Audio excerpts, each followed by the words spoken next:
conducting at that time. Wow. I was arranging music and conducting the Boy Scout band. Can you believe it? Who knew that God was equipping me all those years ago, preparing the way for what I do now, conducting orchestras so that leaders can learn more deeply about themselves, more deeply about teamwork, and how to lead with passion, power, and a servant heart. Wow, how cool is that? I mean, you were like in your early teens at that time in composing and conducting. That's amazing. So let's talk a little bit about this leadership conference, this leadership and the arts conference, okay? Are you ready to share a little bit about that? I'm ready. Okay. Maybe you can begin by giving a brief overview about the conference. Sure. Maybe talk about the structure of the conference. Great idea, John. Now, this conference was a multi-day affair. One of the things I most enjoy about the nature of this conference is that it's international in focus. So it draws from many different countries, and we get to experience diverse cultures and diverse perspectives on the arts and on organizations and on leadership.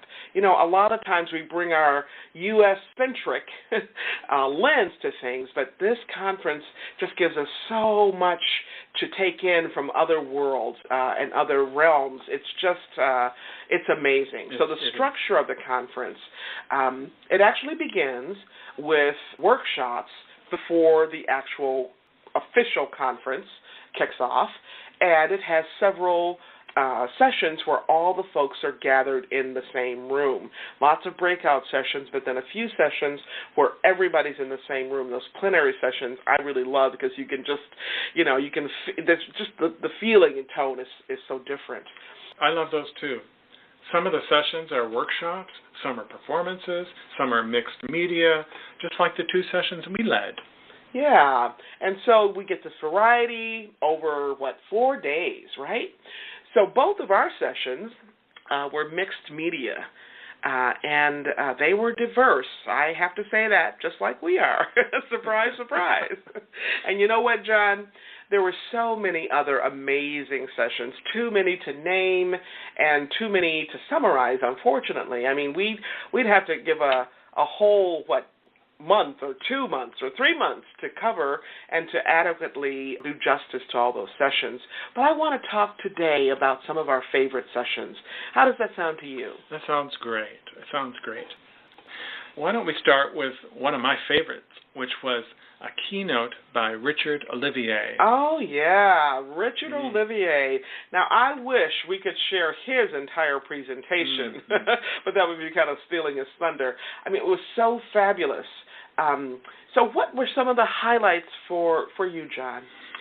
Well, Richard is the son of 2 very famous actors. Laurence Olivier is his dad.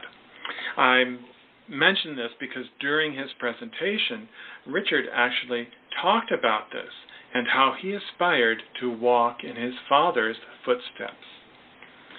But then one day he realized that being a world-renowned actor was not his gifting.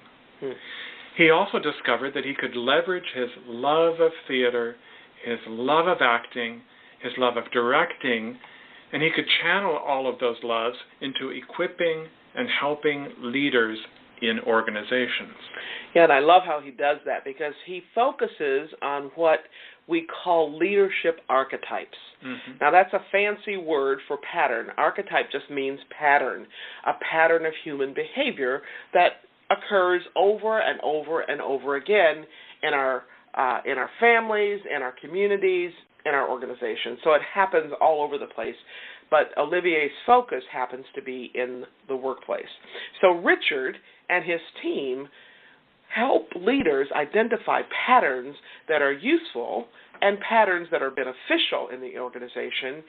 And he also helps them identify and work on and work out patterns that are, dysfunctional, the patterns that actually get in the way of healthy team relationships, of collaboration, of diversity and leveraging that diversity, and just all the kinds of dynamics that you would find in an organization.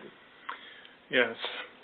And one of my favorite parts of his keynote was when he used theater arts to show us in a very simple yet very powerful way how these patterns or archetypes actually show up in us as individuals and what they mean for us at work or even at home with our families. I remember afterwards talking with Richard and one of his colleagues about how anybody can use these archetypes in all kinds of settings. You know, I just loved how he tapped into so many different parts of his background in the theater. It actually helped me remember why I love those parts of my own background and experience. I mean, I just get ripped, just get jazzed and excited and so invigorated when we can use theater and music and movement and painting and so many other kinds of arts to help leaders so they can discover and bring their best self forward to do their best work. I agree. You know, one of the things that Richard said that really struck me was something that his dad, Laurence Olivier, said to him. Now, I don't recall his exact words, but it was something like, "Son, in my acting career, I've been fortunate to play over 200 characters. I've known all of them better than I know myself." Wow, I remember when he said that too. In fact, I wrote it down in my journal. And when he said that, it just hit me like a ton of bricks, like right in my solar plexus, right? Because it's so true. I mean, how many people go through their entire lives without really knowing who they are or what on earth they're here for? I mean, how many people are living lives of loneliness, lives of quiet desperation? I mean, some folks live a life of utter despair, don't they? They look good on the outside. They look kind of, what we call normal on the outside, but inside they're just a hot mess. In fact, I remember one session, the leader of that session gave a brilliant presentation about this. She presented, I think it was 3 artists, and one of them was a photographer who took photos of people who looked great on the outside. I mean, if you met these people on the street, you would think that they were all leading normal, reasonably happy lives. But here's the twist. The photographer had asked each person to write down a brief headline of what they felt like on the inside, and then to hold it up. Okay, so to hold it up while she was actually taking their photo portrait. I mean, it was amazing. It was amazing. It really was. I remember that presentation, too. She must have showed us photos of 10 or so people that this artist photographed. And of the 10 photos, only one person held up a sign where the inside matched what you assumed about that person by looking at them on the outside. One photo, Gloria, that still haunts me is of the gentleman who said he was a banker. Now, in the photo, he's got a blue suit on, he's got a red tie and a white shirt, looked very bankerish. He's looking straight into the camera with a smile on his face. But the sign he's holding up paints a different picture altogether. His sign says, "I'm desperate." Wow. Yeah, very powerful. I remember, a lot of people in that session were just kind of like deer in the headlights when they saw that particular photo. I know when I was looking at that gentleman with that blue suit on, like you said, looking very bankerish, right, and reasonably happy. And then I saw the sign. I really started thinking about just the organizations I've been a part of, that I've been a leader in, that I've been a consultant to, people that I coach. I remember thinking about some of my coaching clients and all the other folks that I work with in organizations. I mean, they wear a certain kind of mask, right, to go along, to get along, but deep inside they are in absolute turmoil. I mean, some of them are actually like, just like they're throwing up inside, right? I mean, you never really know what's going on inside of another human being, do you? And organizations are made up of people. And as I like to say, organizations are also made up of stories, aren't they? Yes, they are. It's funny that you mentioned that because I was just thinking about the fellow who led an amazing session about organizations as stories. And he talked about how we really need fresh ways of looking at our organizations. And he often uses improv methods to help teams do just that. We covered a lot of ground during his session. Do you remember? Yes, I do. One of the approaches that stood out for me was the power of yes. How that one simple word, yes, can add so much life and vitality to a team. I know. I often use that word with teams to get them out of their normal, right? Out of their, oh yeah, this is just another meeting. Oh yeah, this is just another day. Oh yeah, let me figure out what I can do during this meeting to pass the 2 hours, right? So yes, I mean, we all know folks who can just suck the air right out of a room. I mean, they're so full of no energy. So the genius of yes can actually flip the script for that person, which has a positive impact, not only for that individual, but for the whole team. Yes. You know what, John? There were so many incredible moments, so many incredible sessions. Now, you know me, I don't like tooting my own horn, but I must say that our session with the orchestra was one of those incredible sessions. I mean, I could say yes. Yes about that session. I mean, it's not every day that you get to conduct or to sit next to people inside of the Royal Philharmonic Orchestra, right? I mean, this was amazing. This was amazing. Weren't they fantastic? And what a wonderful opportunity. It was such a blessing and honor to conduct them.